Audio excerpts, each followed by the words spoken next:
Comienzo con algunas preguntas. Por ejemplo, respecto de la resurrección.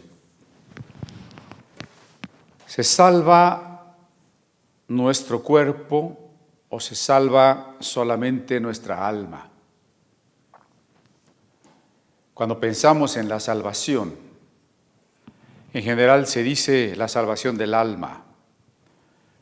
Y cuando una persona muere, parece que encontramos consuelo en que su alma se encuentre con Dios y no necesitaríamos más.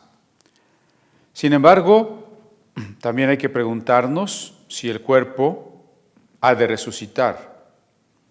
Es, por supuesto, un tema que en la Biblia es fundamental. Y a pesar de ello, hay quienes, al hablar de resurrección, están imaginando que es una metáfora o que no hay más resurrección que estar en la memoria de los que perviven después de nosotros. Pero la pregunta es, ¿resucita el cuerpo? Y si el cuerpo resucita, ¿cómo va a ser ese cuerpo? ¿El mismo que tenemos hoy? ¿O vamos a recibir otro cuerpo? ¿Será este cuerpo con sus defectos o uno mejor? Y los hermanos que fueron cremados, los que en vez de ser sepultados fueron quemados y ahora son cenizas, ¿resucitarán? ¿Es permitido quemar a alguien que ha muerto? Bueno, estas preguntas están relacionadas con la discusión que hemos visto ya de los líderes religiosos con Jesús, que tratan de prenderle en algún error doctrinal, en alguna interpretación equivocada o que contradiga a la ley de Moisés, para poder desprestigiarlo y poder a partir de allí incluso prenderlo, encarcelarlo, matarlo, porque tienen envidia de que las multitudes miren al Maestro Jesús, mientras que ellos, los líderes, han perdido su influencia, han perdido mucho de su fama, por supuesto en una actitud competitiva. El maestro que está verdaderamente lleno del Espíritu Santo, que puede hacer milagros y señales y expulsar a los demonios, que habla como quien tiene autoridad, tendrá más ascendencia sobre las multitudes que aquellos maestros que se habían confiado en su prestigio y en el cargo que tenían para que las personas les admiraran. Unos de estos líderes religiosos pertenecían al grupo de los saduceos, que vinieron a preguntarle a Jesús, en pocas palabras, si él podía demostrar que la resurrección de los muertos estuviese de acuerdo con las Sagradas Escrituras. Y le planteaban a Jesús un dilema. En esta vida puede haber circunstancias tan absurdas que de resucitar siendo los mismos, con los mismos cuerpos, esas circunstancias tan absurdas de esta vida no podrían existir después en la vida de resurrección. Y por tanto, la resurrección era para ellos un imposible. Jesús les contesta, pero yo quisiera que no perdamos de vista que desde el capítulo 19 y lo que llevamos del capítulo 20 de Lucas, el tema que está detrás, que corre como una línea uniendo a los pasajes, es el tema de la autoridad. Por ejemplo, en esta Biblia que tengo de la Reina Valera 60, tiene subtítulos. Entonces, por ejemplo, en el capítulo 20 hay un primer subtítulo que dice: la autoridad de Jesús. De acuerdo, estamos hablando de la autoridad de Jesús porque le preguntaron con qué autoridad haces estas cosas. Pero el siguiente subtítulo dice los labradores malvados. Y el siguiente subtítulo, la cuestión del tributo. Y luego sigue la pregunta de la resurrección, otro subtítulo. Y después otro, ¿de quién es hijo el Cristo? Y cuando yo leo estos subtítulos que separan el capítulo en pequeñas secciones, puedo pensar que entonces no tiene nada que ver una sección con otra, que el tema de la autoridad de Jesús ha terminado y ahora hay una parábola de los labradores malvados, y después el asunto de la moneda, como decía yo también la semana pasada, y luego cambió totalmente de tema ahora sobre la resurrección, y pues ya olvidando por completo el asunto de la autoridad, el subtítulo de quién es hijo el Cristo, de los versos 41 al 44, que es lo que vamos a comentar el día de hoy. Lucas 20, 41 al 44. Bueno, pero no es así el que nuestra Biblia esté dividida en capítulos, en versículos y después en subtítulos. A veces se convierte en un obstáculo. Un obstáculo porque no nos permite considerar o rescatar la unidad de los pasajes. De alguna manera inconsciente tal vez, suponemos que al cambiar de capítulo cambiamos de tema y que al cambiar de subtítulo también cambiamos de tema. Por eso insisto en que busquemos la unidad subyacente a pesar de que aparentemente los relatos van cambiando. Y el tema que recorre a todos estos pasajes o perícopas, desde el capítulo 19, es el tema de la autoridad del Hijo del Hombre. Y una vez que avancemos hacia el capítulo 21 y demás, hasta el final de Lucas, veremos que el énfasis es la humillación de Jesús. Jesús no solo ahora odiado por los líderes religiosos, sino traicionado por uno de sus discípulos que era su mejor amigo, uno de sus discípulos que era como un hermano. Y después de entregarle, veremos a Jesús torturado, veremos a Jesús flagelado, escarnecido, y finalmente crucificado y ahí asesinado. La autoridad de Jesús que acabamos de contemplar en la entrada triunfal, en las respuestas llenas de sabiduría que da a los maestros y líderes religiosos judíos, contrasta con los siguientes versos donde Jesús sufre la humillación más profunda. Y digo la más profunda no solo porque pudiésemos describir físicamente toda la pasión desde la entrega en el huerto, la traición, y así paso por paso lo que algunas ramas del cristianismo llaman el Vía Crucis. No solo porque podamos describir físicamente las torturas y la manera dolorosa en que Jesús muere. Sí, todo eso constituye una gran humillación.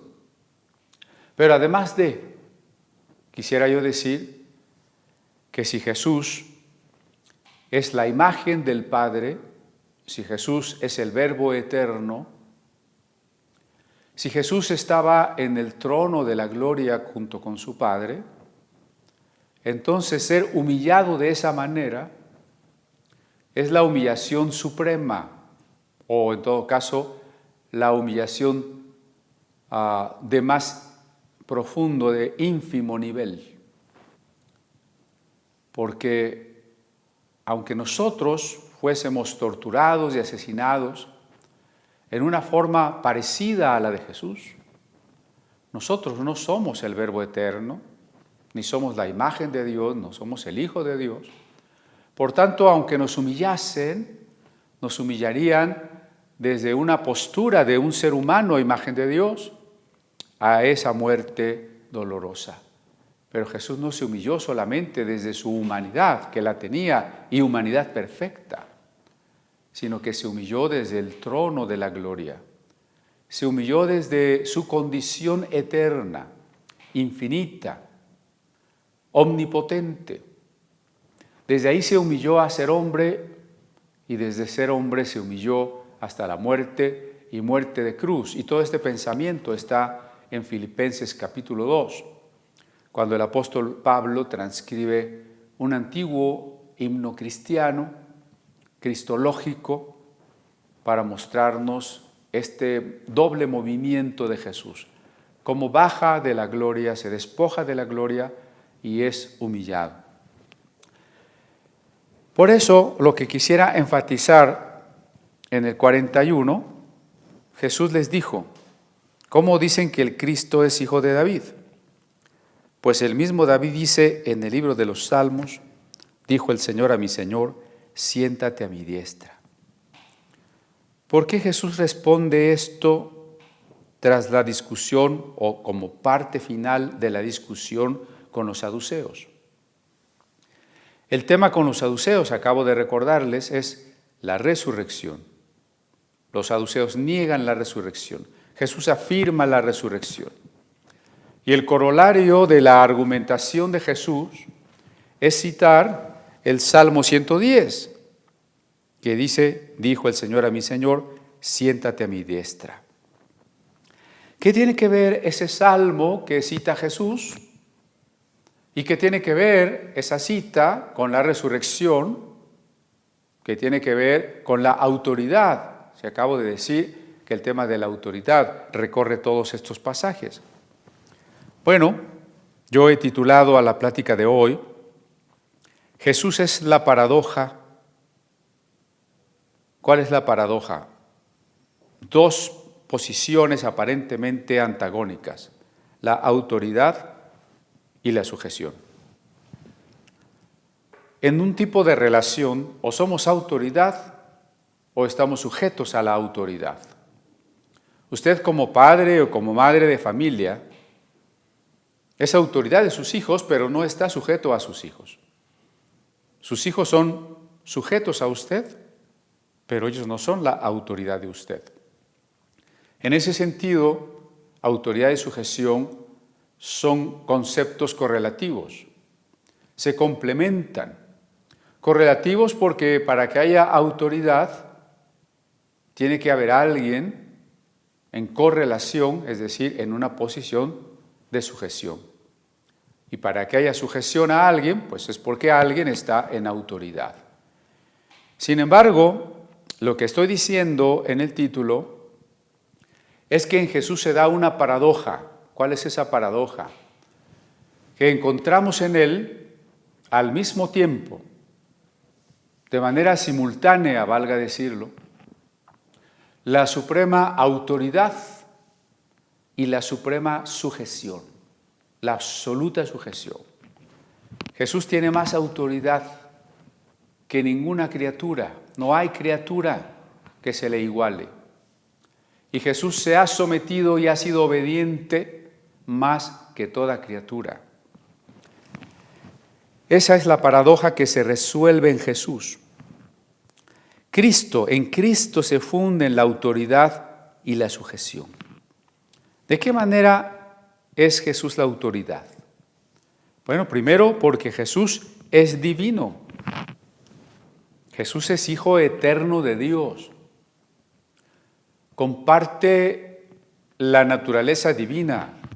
Si Jesús es eterno y el Padre es eterno, comparten ese atributo. Si el Padre es inmutable, y la carta a los Hebreos nos dice que Jesús es inmutable, si Jesús es glorioso, infinito, omnipotente, omnisciente, como lo es el Padre, eso es lo que quiere decir el símbolo cristiano que llamamos el credo, cuando dice, creo en Dios en tres personas distintas, Padre, Hijo, Espíritu Santo, pero de la misma sustancia, poder y eternidad. Así que Jesús es divino.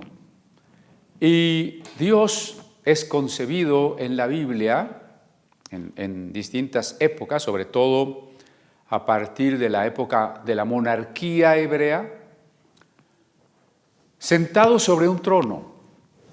Claro, esto es una metáfora, es un símbolo para que comprendamos algo más profundo. Ya otras veces hemos dicho que Dios literalmente no tiene por qué estar sentado, ni siquiera tiene forma humana, ni podemos ubicarlo en cierta región del espacio. Dios lo llena todo, no tiene forma humana. Pero ¿qué querían decir los profetas con que Dios estaba sentado sobre un trono? Pues que Dios es el rey de toda la creación, es el soberano supremo de toda la creación. Nada hay que se le escape, nada hay que se le imponga a su voluntad. Esa es la autoridad de Dios, la soberanía de Dios, compartida con Jesús. Es lógico, si el Padre es eterno y soberano y el Hijo comparte el trono, si el Hijo comparte la eternidad y el poder, el Hijo tiene autoridad. Y por otro lado, el Hijo es criatura. Es complicada la cristología porque no solo hay que meditar, aunque no lleguemos a terminar de comprender, pero hay que meditar que el Padre es Hijo y que Dios es Padre y que Dios es Hijo. Es decir, que el Hijo es divino. Pero por otro lado, también hay que meditar que el Hijo no solo es divino, sino que también es humano. Al ser una persona de la Trinidad ya es un concepto complejo. Y luego que en esta persona de la Trinidad, la segunda persona de la Trinidad, el Hijo, haya dos naturalezas, la divina y la humana, hace todo más complejo. ¿A partir de qué momento Jesús comenzó a ser criatura? En el momento en que, dejando su trono excelso, tomó una condición como si Él de su grandeza se hubiese hecho pequeño, hasta entrar en el óvulo de María por el Espíritu Santo. Y en ese momento que el óvulo de María es fecundado por el Espíritu, Jesús comienza su existencia humana, su existencia en el tiempo y en el espacio. Y se identifica con nosotros porque toma la misma naturaleza que tenemos nosotros. Y siendo Jesús criatura, estuvo sujeto a las mismas tentaciones a las que estamos sujetos todas las criaturas. Cristo fue tentado en todo, dice la carta a los Hebreos. ¿Y cuál es la tentación fundamental? Querer ser como Dios. Satán, en los pasajes también metafóricos de los profetas Isaías y Ezequiel, quiso ser como el Altísimo, sentarse en un trono como el Altísimo. Era una criatura Satán y cayó de su relación amorosa con Dios porque quiso ser como Dios, quiso equipararse a Dios. En el relato de Adán y Eva, la serpiente, invitándoles a tomar del fruto, también es un pasaje lleno de metáforas sabias de carácter universal, les invita a ser como dioses. Ellos anhelan y codician el fruto porque quieren ser como Dios. El anticristo quiere ser adorado en lugar de Dios. Querer ser como Dios es la tentación fundamental. Jesús, siendo criatura, en su naturaleza humana, fue también tentado. Y los evangelios nos relatan que esas tentaciones apuntaban exactamente al hecho de que Jesús se independizara del Padre y le reclamara el poder, y le reclamara las riquezas, y le reclamara el poder hacer su propia voluntad, y no la dura voluntad que el Padre le imponía, o mejor dicho, le proponía, de ser humillado. Satán hubiera triunfado sobre Jesús si convence a Jesús de no humillarse, si convence a Jesús de no obedecer en todo al Espíritu Santo que reposaba sobre él. Si Jesús hubiera tenido el deseo y hubiese llegado a la decisión de tomar decisiones por sí mismo sin considerar la voluntad de su Padre, sin buscar amorosamente lo que el amado, el Padre, quería, Jesús hubiese perdido su amor por el Padre. Jesús se hubiese equiparado al Padre siendo criatura en su humanidad. Y por eso Filipenses 2 dice que estando en la condición de hombre, no usurpó, no tuvo por usurpación el ser igual a Dios como cosa a que aferrarse, sino que se humilló, se despojó, se anonadó. Jesús es de origen divino, pero en su condición humana aceptó no rebasar los límites de la criatura, sino como criatura mantenerse siempre, como lo había hecho también en su condición de Hijo eterno, en una unión amorosa entre su voluntad y la voluntad de su Padre. Como criatura también mantuvo esa relación amorosa de su voluntad con la voluntad de su Padre, para poder hacer solamente aquello que el Padre le pedía y no otra cosa. Aunque fuese buena cualquier otra cosa, si el Padre no se lo había pedido. Si cualquier cosa, aunque fuese buena, repito, no era lo que la voluntad del Padre indicaba, Jesús no quería hacerla. ¿Por qué? Porque una cosa buena hecha con independencia del amado, una acción realizada sin considerar la voluntad del Padre, es ya separación, ya es pecado, ya es ruptura, ya es tomar el lugar del amado, ya es tomar el lugar del Padre. Así que, ¿de qué manera se fundieron en Jesús la autoridad y la sujeción? Bueno, cuando yo les digo que procuremos reconstruir la teología a partir del núcleo central del amor, encuentro en esta propuesta un ejemplo más de cómo el concepto de amor nos resuelve las paradojas y las antinomias. La divinidad de Jesús y su ser criatura, y por tanto su autoridad y su absoluta sujeción, se funden en el amor de Cristo. ¿Cómo se funden en el amor? ¿Por qué se funden en el amor? Bueno, porque si Jesús en su calidad divina es la suprema autoridad, entonces tendríamos que recordar que la autoridad es el amor protector. Y si Jesús, el Padre, y Jesús, el Hijo, el Espíritu Santo, si Dios tiene la suprema autoridad, y por eso los profetas en sus visiones le representan como sentado en un trono, y si autoridad es amor protector, y Dios es la suprema autoridad, entonces Dios es el supremo amor protector. Y con toda razón, San Juan nos decía en su primera epístola, Dios es amor.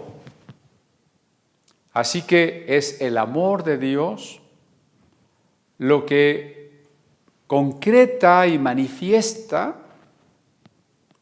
de manera suprema su autoridad. Porque su autoridad no es autoridad para sí mismo, no es autoridad para destruir a los otros y exigir como si Dios necesitara algo.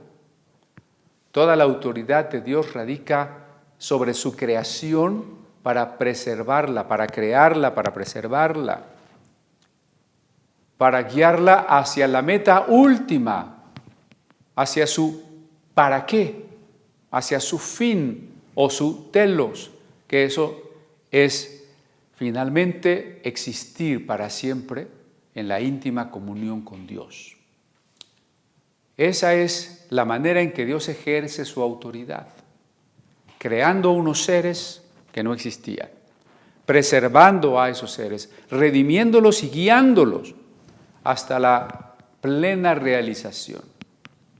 Allí radica su autoridad amor, vamos a llamarle así, su autoridad amor. Cuando Jesús, preservando y redimiendo y guiando a estas criaturas a la salvación, a la comunión eterna con Él, se hace humano y está dispuesto a morir por nosotros, pues lo está haciendo por amor. Y entonces, si la autoridad es el amor protector, y Jesús vino a este mundo por ese amor protector, y en este mundo se despojó de su gloria y se humilló hasta lo sumo, fue también por amor, y por eso se sujetó de la manera que nadie se ha sujetado. Si la sujeción se hizo por amor y la autoridad se hizo por amor, y Jesús es quien tiene la suprema autoridad y quien se sometió de manera suprema, entonces en Jesús se funde la autoridad y la sujeción por el amor. Así que, como Dios, Jesús nos protege y sustenta, y como hombre se humilla como criatura. De esa manera resuelve la paradoja. ¿Y qué tiene que ver con el versículo que acabamos de leer? Bueno, primero, que el tema de la autoridad continúa tratándose, y el Señor ha citado un salmo, el Salmo 110 en su verso 1, que vamos a leer en el griego.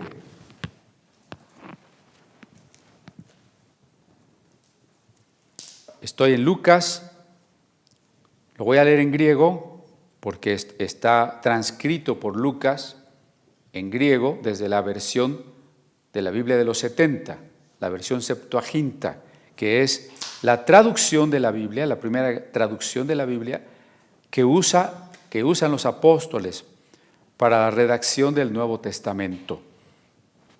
Así que Lucas 20, 42. Αυτός γαρ David λέγει εν βίβλο, ψαλμόν είπεν Κύριος το Κύριο μου, καθουέκ δέξον μου. Αυτός γαρ David, porque el mismo David, λέγει en βιβλόν ψαλμόν, dice en el libro de Salmos, είπεν Κύριος το Κύριο, dijo el Señor al Señor mío, καθου εκ δεξών μου, siéntate a la diestra mía. Interesante porque aquí se utiliza 2 veces la palabra Señor. El Señor le dijo al Señor. Claro que aquí nos surge una duda interesante. Hay 2 señores, o cómo un señor le habla a otro señor. ¿Qué tipo de señor es el primero? ¿Qué tipo de señor es el segundo? ¿Quién escribió este salmo? Vamos a leerlo en hebreo, antes de que Lucas lo citara en griego, desde la versión Septuaginta. El salmo está en hebreo. Recuerden que la Septuaginta es la traducción desde el hebreo al griego que se hizo en el siglo III antes de Cristo. En el Salmo 110.1, leyendo el texto masorético hebreo, comienza con un título, Le David Mismor, que quiere decir Salmo de David. Neum Yahvé o Neum Jehová, el judío actual diría Neum Adonai, Ladoni Shev Limini, Adashit Oiveja Hadom Leragleja. De David, un salmo, Dios me dijo acerca de mi Señor, siéntate a mi derecha hasta que yo ponga a tus enemigos por taburete, por reposador de los pies. Eso dice en el hebreo. Lo que nos hace preguntarnos, Bueno, por lo pronto en hebreo encontramos que la primera vez que se refiere a Señor usa el nombre divino de las 4 letras, el tetragramaton, que leemos como Jehová o Yahvé, ¿no? Voy a repetir esa parte. Neum Yahvé Ladonishev, dijo el Señor, dijo Jehová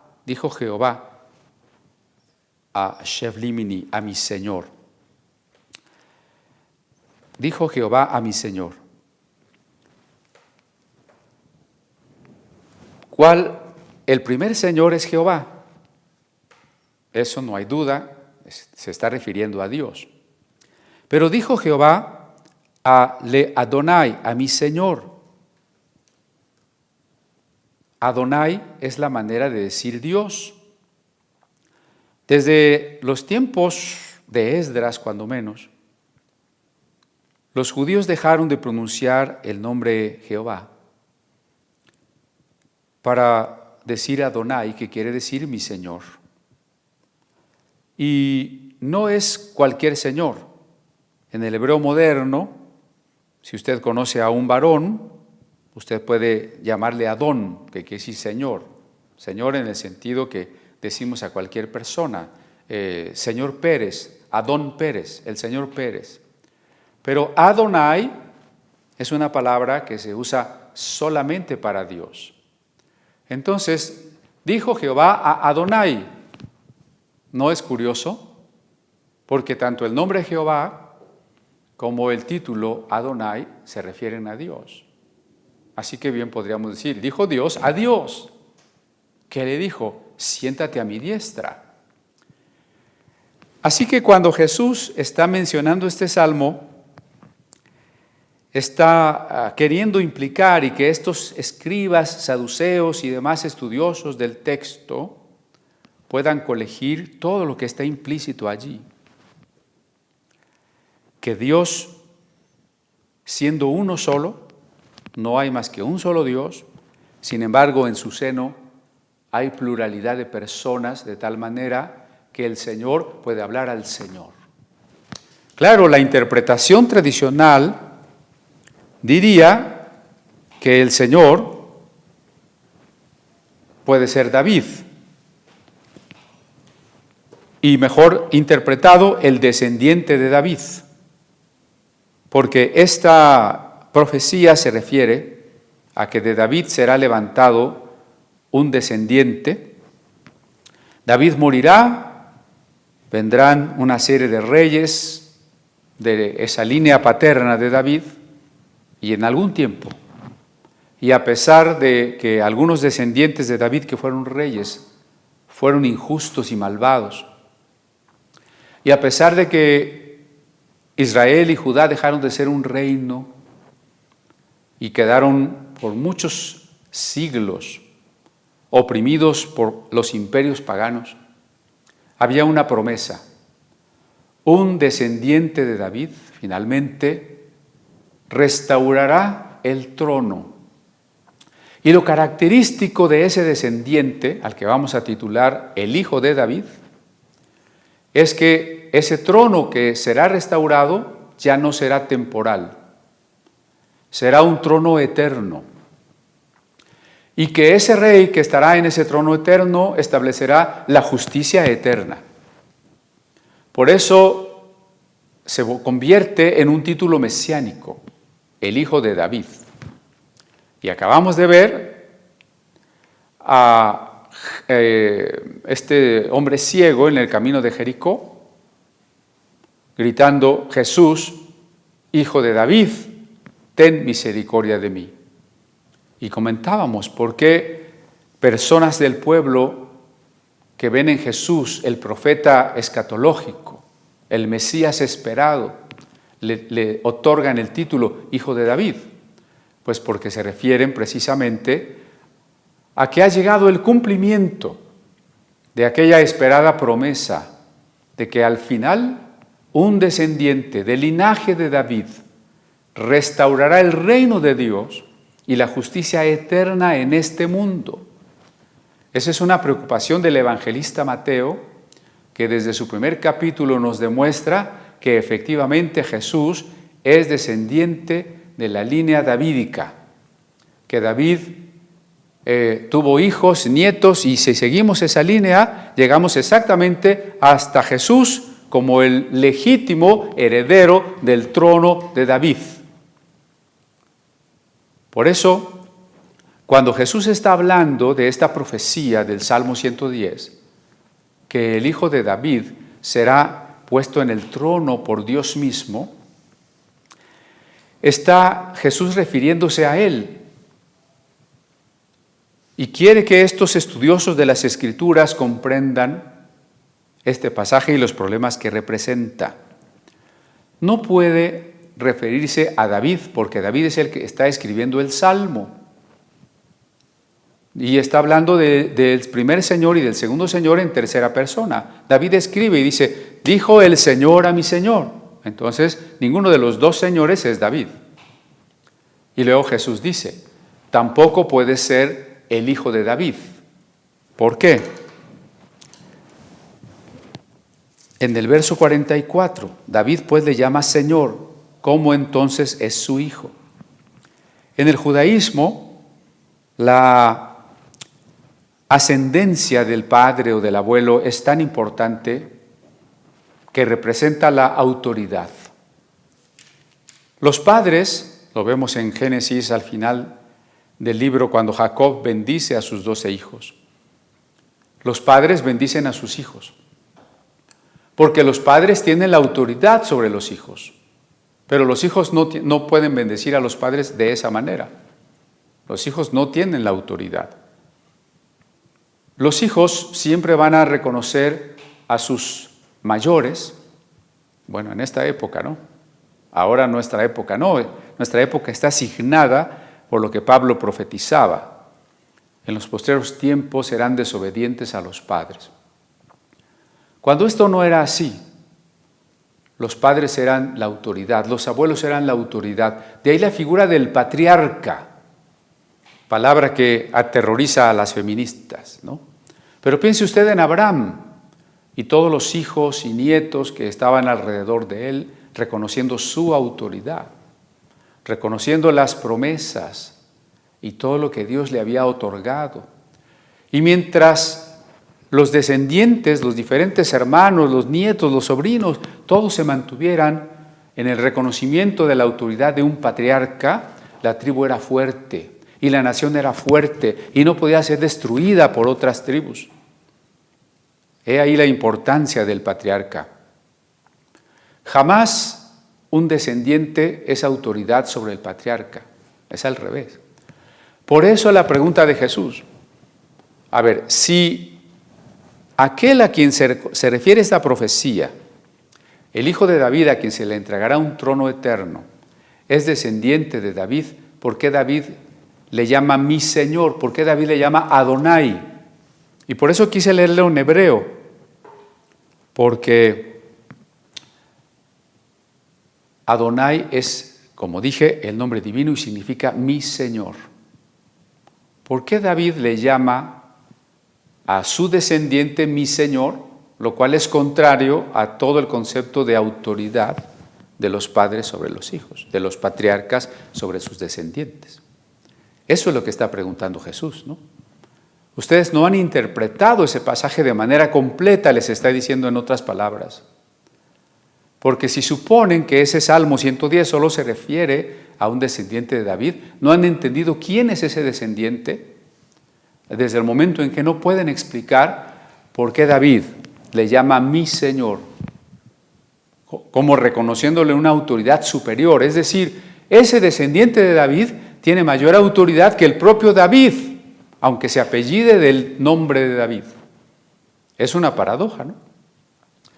Y no solo el hecho de que David le llame mi Señor, como reconociéndole esa autoridad superior, sino que lo haga de la manera en que se pronuncia el nombre divino, Adonai, mi Señor.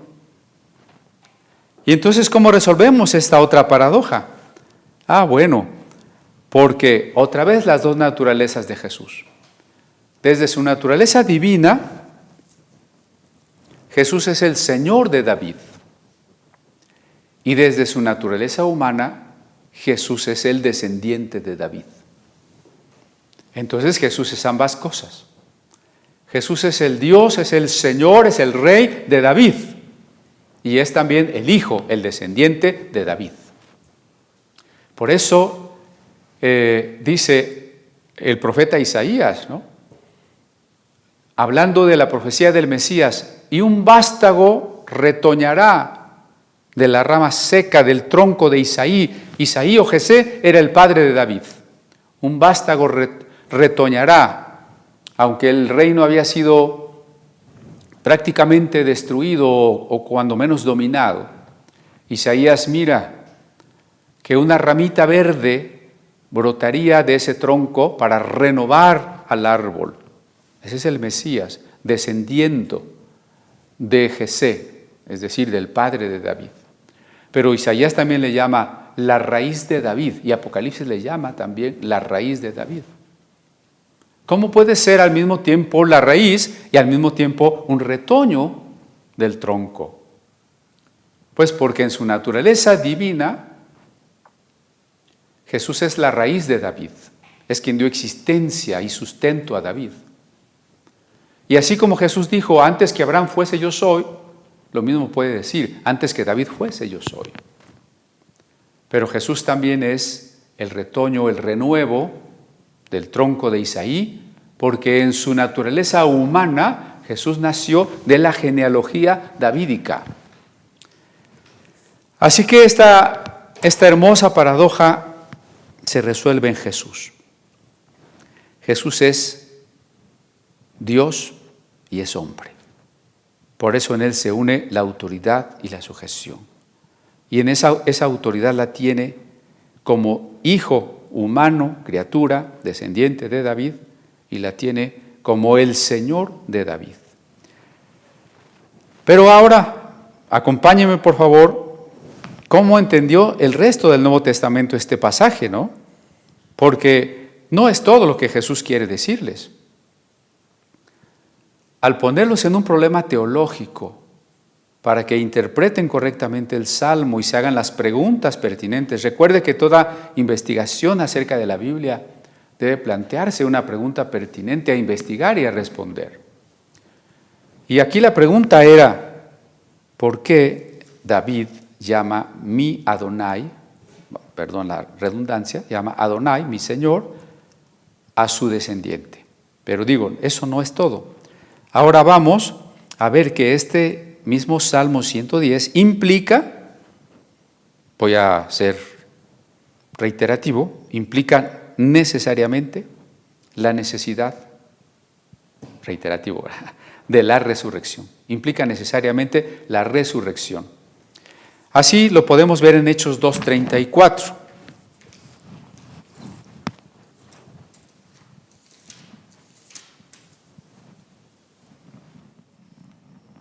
Porque David no subió a los cielos, pero él mismo dice, dijo el Señor a mi Señor, siéntate a mi diestra hasta que ponga a tus enemigos por estrado de tus pies. Este capítulo 2 de Hechos es el relato del Pentecostés. El Espíritu Santo acaba de descender sobre los creyentes discípulos de Jesús. La multitud se reúne y dice, ¿qué está pasando aquí? Y entonces Pedro comienza a explicar que los últimos tiempos, los postreros días han comenzado. Y por tanto se ha cumplido la profecía de Joel, que Dios derramaría su espíritu sobre toda carne. Y que eso es el resultado de que el Mesías ha aparecido. Y que el Mesías, aunque llegó y se manifestó, fue rechazado y asesinado. Pero no el Mesías vendría a establecer un reino eterno.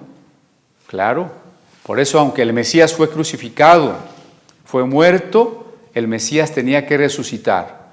Pero Pedro no afirma ninguna de las cosas que afirma a lo largo de este sermón de Hechos capítulo 2 de motu propio. Podemos leer con detenimiento el capítulo 2 de Hechos y vamos a ver que Pedro, para cada afirmación que dice, tiene el sustento en las Sagradas Escrituras hebreas. Por lo pronto, para mostrar que la resurrección era necesaria y estaba profetizada, Dice el verso 32, Hechos 2:32, a este Jesús resucitó Dios, de lo cual todos nosotros somos testigos. Así que exaltado por la diestra de Dios, note la autoridad, porque si Jesús se humilló por completo en dos momentos, dejar su gloria y dejarse matar, son dos momentos, también fue exaltado en dos momentos, la resurrección y la ascensión a la diestra del Padre, dos momentos, resurrección y ascensión. Por eso Pedro dice en el 32, Dios le resucitó, y en el 33 lo exaltó por su diestra.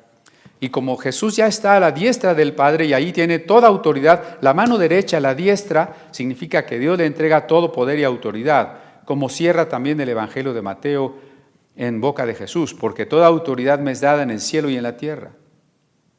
Como ahora Jesús tiene toda autoridad, ha recibido del Padre la promesa del Espíritu Santo que Jesús ha derramado sobre sus discípulos. ¿Y cómo sabemos que Jesús está resucitado y ascendido? Porque David, verso 34, no subió a los cielos, pero él mismo dice, dijo el Señor a mi Señor, siéntate a mi diestra. ¿Cómo se cumpliría el mandato y la profecía de que el descendiente de David estaría a la diestra misma de Dios en las dimensiones celestes, no en el cielo en un sentido físico geográfico, sino en las dimensiones de lo divino, de lo infinito, de la autoridad soberana de Creador? ¿Cómo se cumpliría si el Mesías hubiese sido solo descendiente de David, solamente humano y no divino? ¿Cómo David le hubiera llamado Adonai? ¿Y cómo se hubiera cumplido esta palabra si Jesús no hubiera resucitado? Porque sigue el apóstol Pedro, ¿no? En el versículo 29 de Hechos 2, varones hermanos, se os puede decir libremente del patriarca David que murió y fue sepultado. Por tanto, el trono del que está hablando Dios en el Salmo 110 no es David, porque David murió y está sepultado, no está a la diestra de Dios. Pero siendo profeta, dice el verso 30, y sabiendo que con juramento Dios le había jurado que de su descendencia, en cuanto a la carne, es decir, como humano, levantaría al Cristo para que se sentase en su trono, es decir, su naturaleza divina. Entonces, que David hubiese escrito eso y que estuviera muerto, implica que el Señor exaltado a la diestra del Padre era otro Señor que era su Hijo y a la vez era mayor que Él, y que había estado muerto, pero que no podía gobernar estando muerto, y por tanto tenía que haber resucitado. Bueno, Pedro, pues es todo un teólogo aquí, ¿no? A pesar de que los líderes religiosos pensaban que era un ignorante. Bueno, en la carta a los Hebreos también, que ya estudiamos por cierto, tenemos en el capítulo 1 y en el verso 13, el autor de la carta a los Hebreos cita también al Salmo 110. Y dice, pues ¿a cuál de los ángeles dijo Dios jamás? Siéntate a mi diestra hasta que ponga a tus enemigos por estrado de tus pies. Todo el capítulo 1 de la carta a los Hebreos nos muestra que Jesús es mayor que cualquier criatura, que Jesús es la suprema revelación de Dios y que Jesús no es ni siquiera un elevadísimo ángel de jerarquía óptima, es más que un ángel, porque Jesús no solo fue hijo de David, es hijo de Dios, porque lo que está diciendo la carta a los Hebreos es que Jesús es el Hijo, y mientras a ninguno de los ángeles Dios le dijo, tú eres mi Hijo. Eso lo dice Hebreos capítulo 1, verso 5. ¿A cuál de los ángeles dijo Dios jamás? Mi Hijo eres tú, yo te he engendrado hoy. A Jesús le dice, tú eres mi Hijo, yo te he engendrado hoy. Y reitera en el 13, a ningún ángel le dijo, siéntate a mi diestra. No es Miguel, Gabriel, Rafael, Uriel o cualquiera de los ángeles, arcángeles, querubines, serafines, quien está sentado a la diestra del Padre. Es el Hijo, y no solo el Hijo de David, que es hijo de David, sino que es también Hijo de Dios. Así que cuando Jesús, dije, como corolario en su respuesta a los saduceos les cita el Salmo 110, está dando una respuesta tremendamente sabia, tremendamente profunda, porque quiere hacerles comprender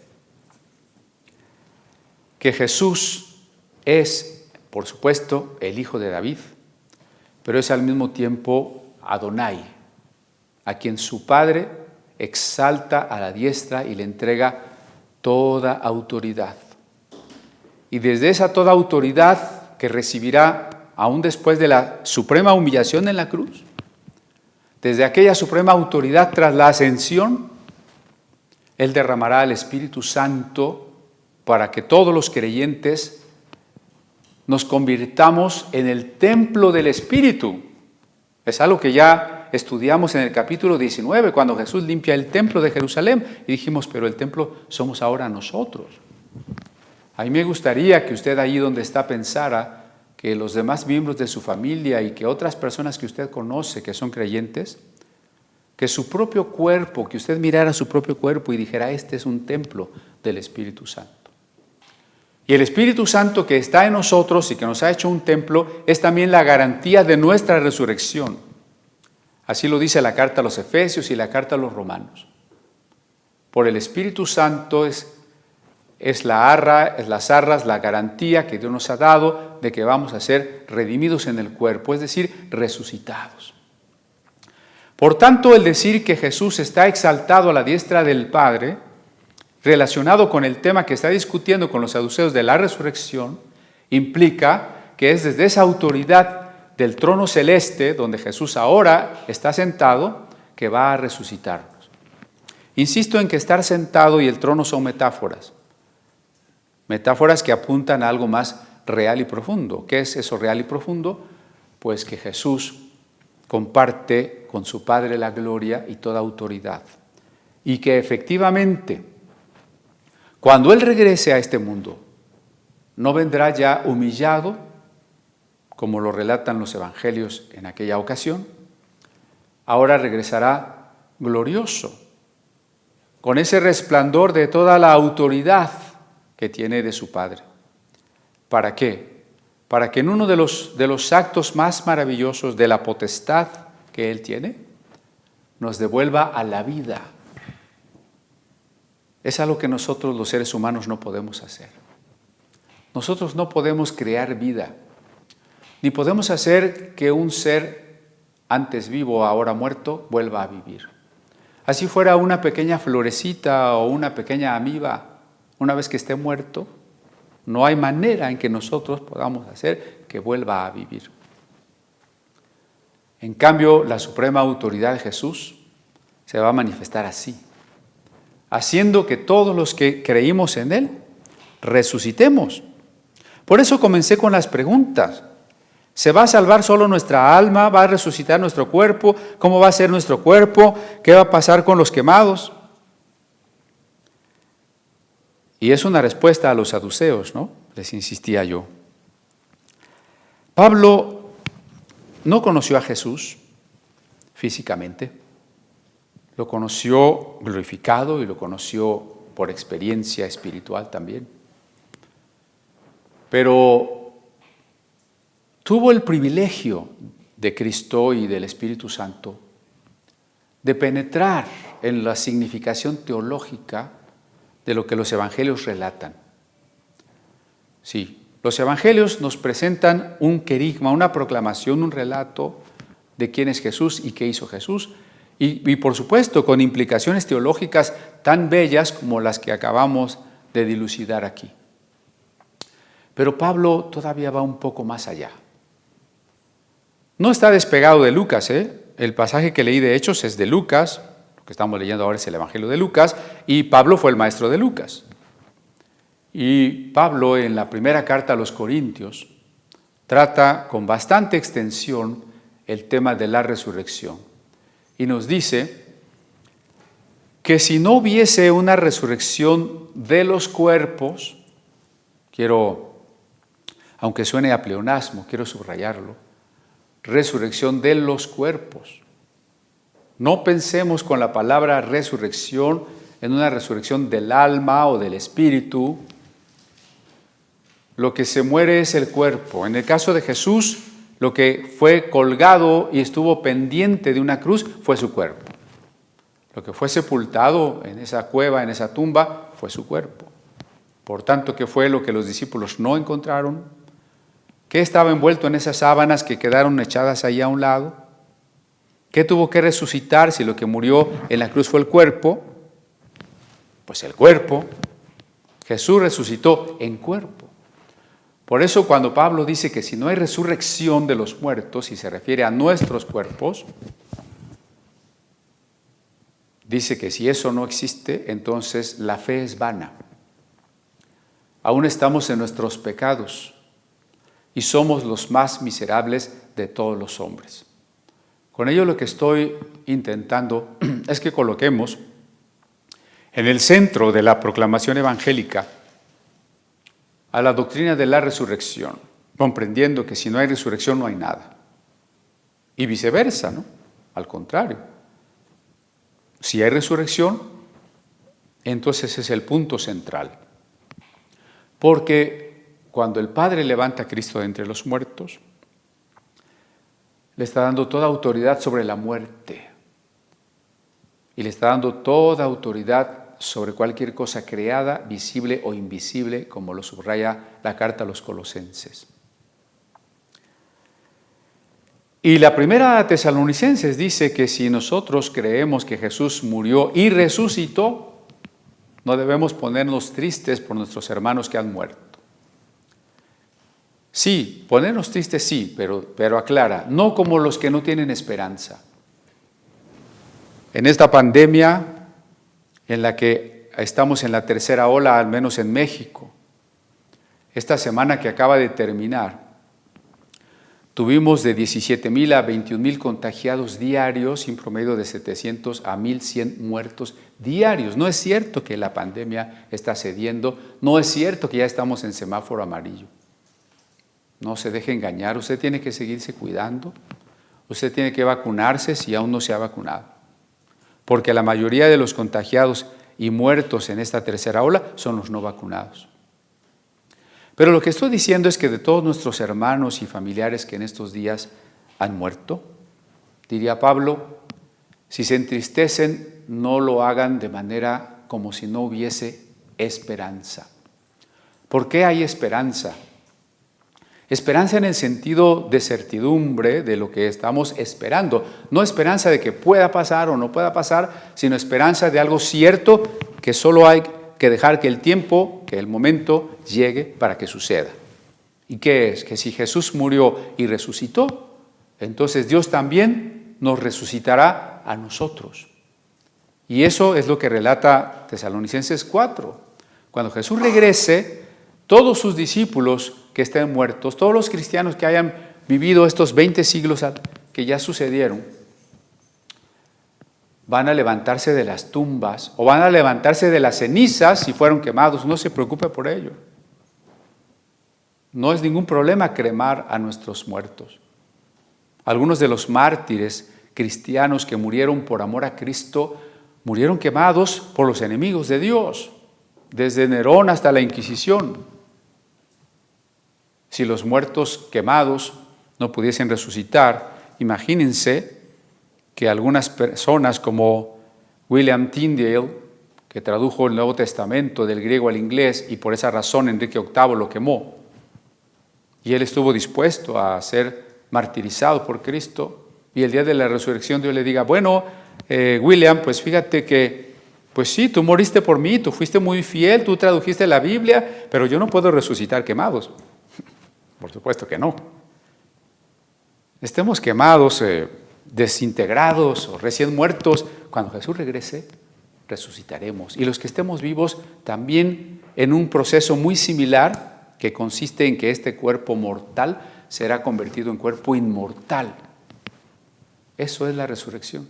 No solo salir del sueño de la muerte, sino que este mismo cuerpo, y eso también es muy importante, este mismo cuerpo que usted y yo tenemos, el mismo, será vestido de inmortalidad. Como la semilla, un grano de maíz si lo sembramos, va a dar lugar a una vara y sus mazorcas. Pero en esa planta que va a surgir, no va a haber nada que no hubiese estado en el grano de maíz. Pero en el grano de maíz no se manifestaba. Así, en nuestro cuerpo está todo lo que estará en nuestro cuerpo resucitado. Nuestro cuerpo resucitado no va a ser otro cuerpo, es este cuerpo. Solo que todo está ahora en nosotros en potencia como en una semilla. Pero cuando resucitemos, todo eso que ahora está será desplegado. Así que será nuestro cuerpo, pero glorioso. Y al ser glorioso, por supuesto, será sin defecto, sin la inmadurez de los niños y sin la decrepitud de los ancianos, sino en su plena realización, en el punto óptimo de su existencia. Así que, qué maravilla que Jesús haya establecido con toda claridad estos puntos en su discusión con los saduceos. Recuerde, Dios no es Dios de muertos, sino de vivos. Si Dios es nuestro Dios, es el Dios de nuestros amados hermanos que ya murieron. Si Dios es el Dios de David, si Dios es el Dios de los patriarcas, Abraham, Isaac y Jacob, Dios no puede ser el creador de la vida, el origen de toda vida, el que tiene un ser eterno, una existencia por sí mismo, Él es la causa de sí mismo, y sin embargo, reducirse, conformarse a ser un Dios de personas que existieron, pero que ya están muertas y que ya no existen. Pues eso es ilógico. Por eso dice Jesús a los saduceos: si Dios se llama a sí mismo Dios de Abraham, Dios de Isaac, Dios de Jacob, y tenemos que colegir que Dios no es Dios de muertos, entonces Abraham, Isaac y Jacob están vivos. Están vivos para Dios en este momento porque su alma está disfrutando un estado, no un lugar, sino un estado, una relación de comunión con Dios, mucho más profunda y prístina de la que podemos disfrutar en este cuerpo mientras estamos en esta tierra. Y cuando nosotros morimos y cuando nuestros familiares mueren, están ahora disfrutando, como vimos en Lucas 16. Los ángeles llevaron a Lázaro al seno de Abraham. Están disfrutando de la condición de los que tienen fe. Abraham es el padre de la fe, seno de Abraham. Ahí están. Pero es a la vez una especie de sala de espera. Un estado intermedio se llama. Porque en el momento en que Jesús regrese, y el cuerpo de este Lázaro de la historia de Lucas 16, y el cuerpo de David, y el cuerpo de Abraham, y el cuerpo de su familiar muerto, se reunirán con su alma, que está gozando de la presencia de Dios, para que ahora su ser entero, en este cuerpo glorificado, entre junto con este Jesús resucitado que ha regresado, a disfrutar de la nueva creación en plenitud, de la tierra nueva, de los cielos nuevos. Eso es lo que estamos esperando.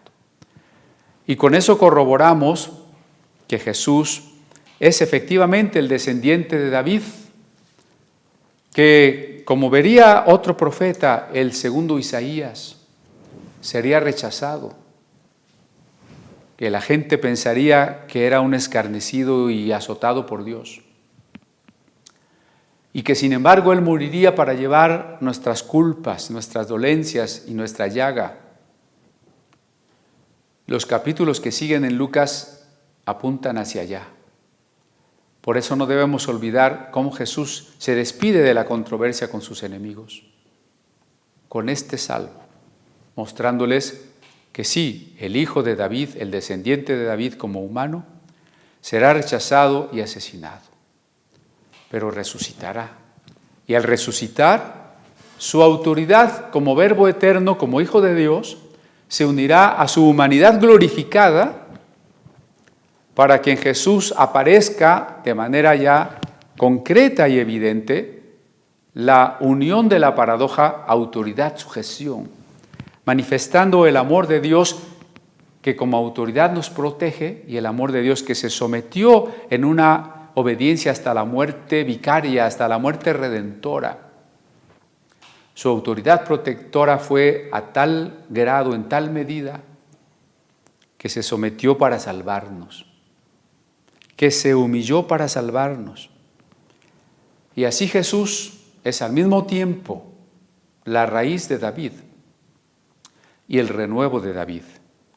Jesús es nuestro Señor y es también nuestro hermano. Jesús es alguien que como humano nos comprende en nuestras tentaciones y debilidades. Y también es aquel que tiene toda autoridad para llevarnos irreprensibles en espíritu, cuerpo y alma hasta el día de su venida. Por eso, después de cada reflexión en su palabra, es bueno que volvamos a reconocerle, a reafirmar el entendido y la actitud de que Él es nuestro Señor. Y que Señor quiere decir que nosotros somos los siervos y que a sus pies rendimos nuestra vida, nuestra voluntad, nuestro futuro y todo lo que Él ha puesto en nuestras manos. Los cristianos, desde la época, cuando menos desde la época de Pablo, y tal vez antes, desde Esteban, hasta el edicto de Constantino, casi 300 años, los cristianos murieron por asumir y confesar una cosa: Jesús es el Señor. Jesús es el Señor.